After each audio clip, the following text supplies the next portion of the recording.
In this video, let us explore how to create a repository in GitHub.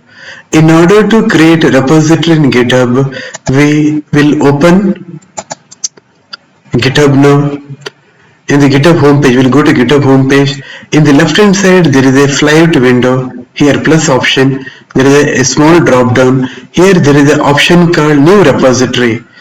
Please provide the name of the repository, Playwright Python automation. Playwright Python automation. It's available. It indicates this repository we can able to use it. The description we can able to provide a Playwright automation repository. Any description you can provide. It is optional. So Playwright L you need to provide lowercase. Once after providing the repository name and description, so by default it is a public only and you don't need to ignore anything. Just click on create repository button. It will create a repository. What is the repository name? Playwright Python automation. Once after creating the repository, here we can able to see there is the SSH and HTTPS. So this is the HTTPS and this is the SSH.